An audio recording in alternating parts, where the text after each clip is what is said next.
Bienvenidos a la monitoría para el segundo parcial del curso de Ingeniería de las Reacciones Químicas. En este video vamos a aprender a resolver dos ejercicios. En el primero vamos a evaluar la conversión en diferentes arreglos para un reactor PFR.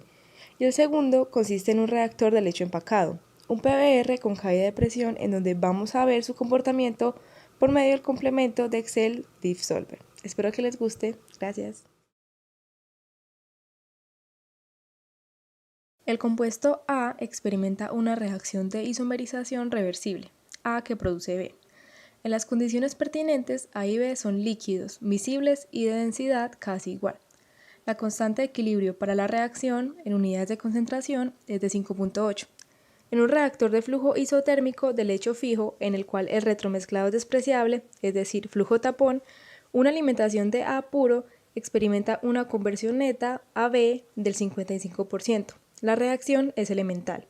Si se coloca un segundo reactor de flujo idéntico a la misma temperatura a la salida del primero, ¿qué conversión global de A se esperaría si A. Los reactores están directamente conectados en serie y B. Los productos del primer reactor se separan por procesamiento adecuado y solo se alimenta A no convertido al segundo reactor?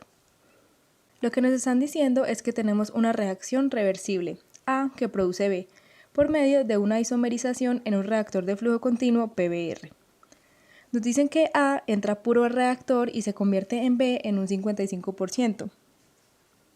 El numeral A nos pregunta cuál sería la conversión total del sistema si se agregara otro reactor con las mismas condiciones de A después de este. Por lo tanto, tenemos que A entra al primer reactor, sale una mezcla de A y B y esta misma entra al segundo reactor con la misma temperatura, presión y volumen del reactor 1. Entonces, ¿cómo hallaríamos la conversión total? Bueno, primero vamos a hacer un balance diferencial de A en el reactor 1. Es muy importante declarar las suposiciones que vamos a hacer para resolver este ejercicio. En este caso, vamos a decir que el sistema está en estado estacionario y que tiene flujo de tipo tapón. Esto supone que la concentración va a cambiar a lo largo del reactor y no de manera radial. Por lo tanto, tendríamos una entrada, una salida y el término de generación. La entrada es el flujo de A antes del diferencial, la salida es el flujo de A después del diferencial y la generación es la velocidad de reacción por el delta de volumen. Luego, despejamos el término de RA y aplicando el límite cuando el delta de volumen tiende a 0, nos quedaría la definición de la derivada. Luego de esto, reemplazamos la ley de velocidad para la reacción reversible donde RA es igual a menos la constante KD por CA menos CB sobre la constante de equilibrio. Vamos a dejar la ecuación en términos de la conversión. Por esto, escribimos FA en términos de la conversión y como sabemos que la reacción se da en estado líquido, el caudal no cambia significativamente a lo largo del volumen y por esto se pueden escribir las concentraciones en términos de la conversión. De esta manera. Una vez se tiene la expresión en términos de la conversión, vamos a despejar la derivada y como sabemos que la concentración es el flujo molar sobre el caudal, reemplazamos CaO sobre FaO por 1 sobre el caudal inicial. Luego de esto, aplicamos el método de variables separables para la ecuación diferencial e integramos ambos lados de la ecuación. La conversión iría desde 0 hasta el 55% y el volumen desde 0 hasta B1. Se resuelve la integral y encontramos cuánto vale el conjunto de constantes KD por el volumen 1 sobre el caudal inicial, que es 0.88. Ahora, para hallar la conversión total, sabemos que tener dos PFR en serie, es decir, uno seguido del otro, sería lo mismo que tener un solo PFR, pero con volumen igual a la suma de cada reactor individual. En nuestro caso, nuestro volumen total sería 2 veces el volumen del reactor 1. Ahora hacemos el balance de A en todo el sistema, de manera similar al anterior y haciendo variables separables nos queda la expresión siguiente. Recordemos que del balance del reactor 1 habíamos hallado cuánto valía el conjunto de constantes K1, B1 sobre caudal inicial. Esto lo reemplazamos y nos queda la siguiente expresión. Eso nos quiere decir que la integral de la conversión debe ser 1.76. Este se puede resolver de dos maneras. La primera sería resolver la integral indefinida de manera matemática. De allí se despeja x y se encuentra el valor de la conversión global. La otra manera sería por medio de la calculadora ir tanteando cuánto debería ser la conversión, es decir, el límite superior de la integral, para que el resultado de esta sea 1.76. De ambas maneras podemos hallar que la conversión global es de aproximadamente el 74%. La otra parte, el numeral B, nos dice que la mezcla pasa por el reactor 1 y luego de esto se separan dos corrientes. La corriente 1, que únicamente tiene el compuesto A, y la corriente 2, que va a tener todo lo que se produjo de B. De igual manera nos piden hallar la conversión total de este arreglo. Primero vamos a realizar el balance de A en el reactor 2. Como lo hemos venido haciendo, nos quedaría esta expresión. Tenemos que nos quedan términos del caudal B1, es decir, el que contiene únicamente el compuesto A, que entra al segundo reactor. Como no sabemos el valor de este caudal, vamos a dejarlo en términos del caudal inicial. Para esto partimos de algo muy importante que nos dijeron en el enunciado, y es que las densidades de ambos líquidos son iguales, es decir, que las densidades de las corrientes 1 y 2 son las mismas. Sabemos que la densidad se puede expresar como el flujo másico, y a su vez, este mismo se puede expresar en términos del flujo molar y el peso molecular. Esto lo reemplazamos en la igualdad de las densidades y obtenemos esta expresión. Como sabemos que son isómeros, estos van a tener el mismo peso molecular, por lo cual lo cancelamos. Nos va a quedar esta expresión. Los flujos FA1 y FB los podemos dejar en términos del flujo inicial por medio de la conversión X1, como se muestra a continuación. Esto lo reemplazamos y cancelaríamos el flujo inicial de A. Luego de reemplazar estas expresiones dejamos el caudal 2 en términos del caudal 1. A su vez, sabemos que el caudal inicial V0 es la suma de los caudales 1 y 2. Allí reemplazamos V2 en términos de V1 y despejamos V1. Esta expresión la vamos a reemplazar en el balance molar que teníamos y así dejamos la ecuación en términos de las variables de entrada. Recordemos que el balance del reactor 1 habíamos hallado el conjunto KdV1 sobre el caudal inicial. Este lo reemplazamos y hallamos cuánto sería la conversión del segundo reactor. Ya que hallamos la conversión del segundo reactor, a nosotros nos pidieron la conversión global, es decir, desde la entrada del reactor hasta la salida de todo el arreglo. Por eso planteamos la conversión global. FA2 lo expresamos en términos de FA1 por medio de la conversión del reactor 2. A su vez, FA1 lo expresamos en términos del flujo inicial por medio de la conversión X1. De esta manera, lo reemplazamos y se nos cancela el flujo molar inicial y hallamos que la conversión global sería del 90%. La conversión da mayor que la conversión global anterior, ya que en este proceso separamos toda la corriente que no se convirtió de A y la metimos de nuevo a otro reactor. En cambio, en el numeral A era como si tuviéramos 2 veces el volumen del reactor inicial. El acetato de etilo es un disolvente ampliamente utilizado y puede formarse mediante la esterificación en fase de vapor de ácido acético y etanol. La reacción se estudió usando una resina microporosa como catalizador en un reactor de lecho empaquetado.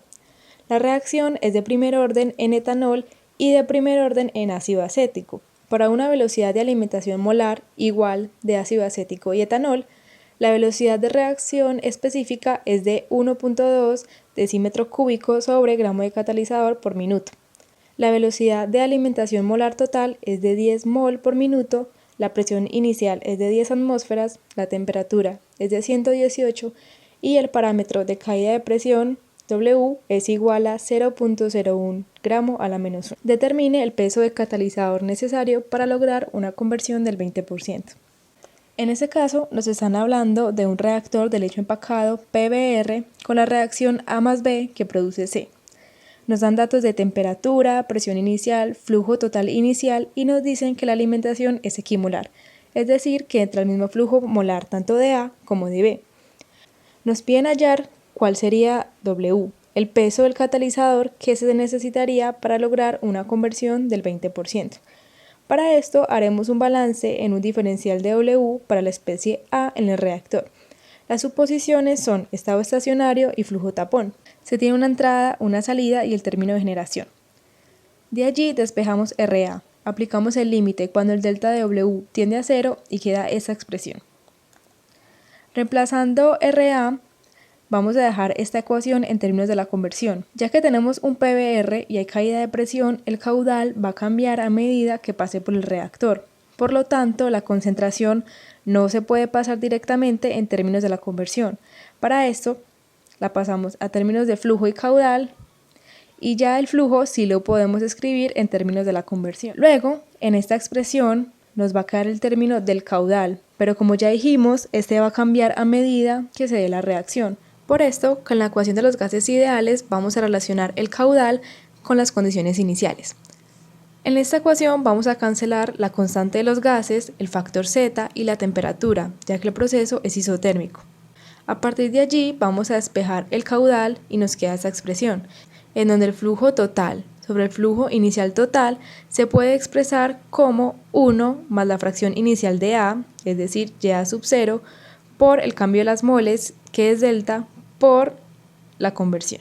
Ya que nos dicen que la alimentación es equimolar, la fracción de A sería 0.5, y sumando los coeficientes molares de los productos menos lo de los reactivos, el delta sería menos 1.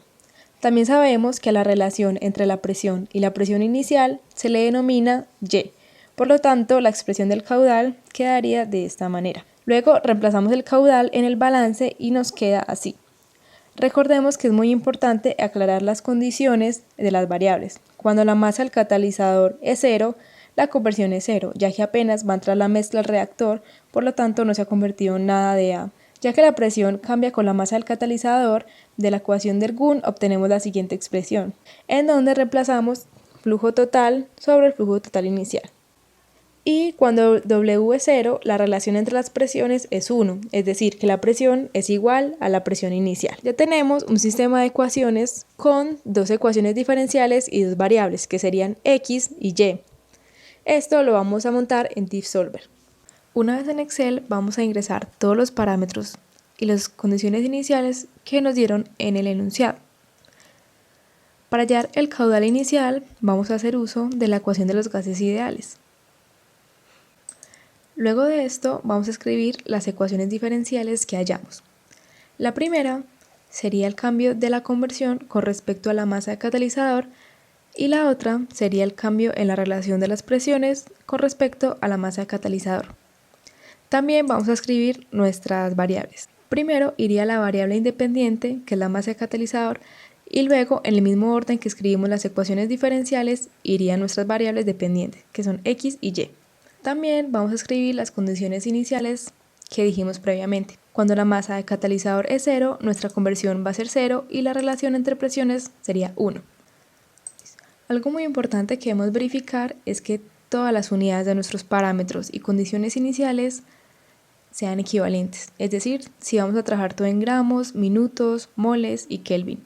Una vez hemos verificado todo esto, vamos a llamar a DiffSolver, en donde nuestras funciones van a ser las que escribimos, las condiciones iniciales, y le vamos a decir que nos grafique el resultado. Como límite superior del intervalo, vamos a darle un valor inicial de 100 gramos de catalizador, a ver cómo nos va. Damos a aceptar y esperemos a que corra el DiffSolver. DiffSolver nos va a entregar esta tabla de resultados en donde la primera columna va a ser nuestra variable independiente, que era W. La segunda columna va a ser la primera variable dependiente que escribimos, en nuestro caso es X, y la otra sería la relación entre presiones, que es Y. Como el enunciado nos pedía hallar la masa de catalizador necesaria para tener una conversión del 20%, vamos a buscar en dónde se llega a esta conversión. Por aquí podemos ver que la masa de catalizador necesaria para alcanzar una conversión del 20% es aproximadamente 49 gramos de catalizador.